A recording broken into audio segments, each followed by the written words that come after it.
গত ঈদে মিতুভাবে যে শাড়িটা ঈদে কিনেছিল দাম কত জানো? 50,000 টাকা।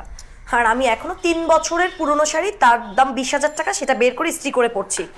কেন পরছি জানো? আমি তো ডাক্তার সাহেবের বউ, কম দামি কাপড় তো পরে যেতে পারি না, দেখতে ভালো দেখায় না। মিতু, সকাল সকাল স্টার্ট করো না প্লিজ, আমার দেরি হয়ে যাচ্ছে। আমি যতদূর জানি তোমার চেম্বারে তখন গিয়ে মাছিও বসে না, তো একটু দেরি হয়ে গেলে সমস্যা কি? হ্যাঁ আচ্ছা, কি হয়েছে তোমার? তুমি আমাকে খোঁচাচ্ছ কেন বলো তো? আমি তো চেষ্টা করছি নাকি? কি চেষ্টা করছো? হ্যাঁ, সততার মেডেল জেতার না? আমার কাজিন তোমার 3 বছর পরে ডাক্তারি পাশ করছে, ওর গ্যারেজে কয়টা গাড়ি জানো? দুইটা গাড়ি। আর আমাদের আমাদের এখনো বাবার সেই পুরনো লক্কর ঝক্কর গাড়ি নিয়ে পুরো শহর ঘুরতে হয়। লজ্জা করে না তোমার? আচ্ছা, লজ্জা করবে কেন? বাবার গাড়ি তো আমাদেরও গাড়ি, তাই না?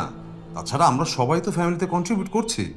বিয়ের সময় ভেবেছিলাম ছেলে ডাক্তার, লাইফটা সেটেল, কিন্তু বিয়ের 10টা বছর পরে এসে না তুমি আমার সমস্ত ধারণা জাস্ট ভুল প্রমাণ করে দিছো। শিমুলের কি আছে জানো? শিমুলের আছে জেদ, আর তোমার আছে সে বস্তা পচা সার্টিফিকেট আর বুকটা ভর্তি গো। দেখো, তোমার কাজিন শিমুল আনএথিক্যালি রোগীদের পকেট কাটে বিভিন্ন রকম টেস্ট দিয়ে, যে কাজটা আমি করি না। মিতু, সুখ কাকে বলে জানো? চাহিদা আর প্রাপ্তির মাঝখানের ব্যালেন্সটাকে সুখ বলে। দেখো, আমাদের মাথার উপর ছাদ আছে, আমরা 3 বেলা ভালো মন্দ খেতে পারছি, সবচাইতে বড় কথা আমাদের একটা সুস্থ বাচ্চা আছে। একটা একটা মানুষের হ্যাপি হতে আর কি লাগে বলো?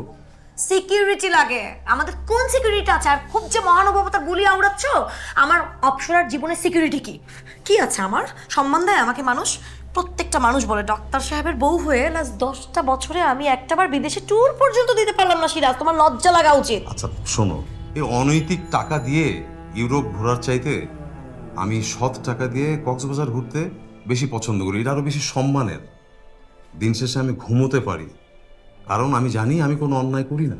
আরে ধুর, রাখো তোমার শান্তি। যখন কোনো কিছু কেউ করতে পারে না, না এটা তার নিজের ভুল ঢাকার অজুহাত। আসলে না আমার দিন দিন কি মনে হয় জানো? আমার দিন দিন মনে হয় সিরাজ তোমার না পুরো মেরুদণ্ডটাই নাই। না, এটা তুমি ভুল বললে। আমার মেরুদণ্ড আছে বলেই আমি স্রোতের বিপরীতে দাঁড়িয়ে কাজ করে যেতে পারছি। আচ্ছা, তুমি বলো তো, তুমি আমার কাছে কি চাও? কি চাই আমি?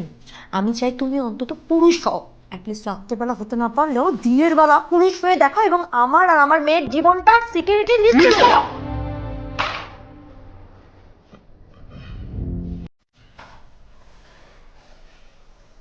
মা, চলো আমার রুমে চলো। হিচকক তোমার জন্য একটা নতুন জোক বানিয়েছে। ওকে?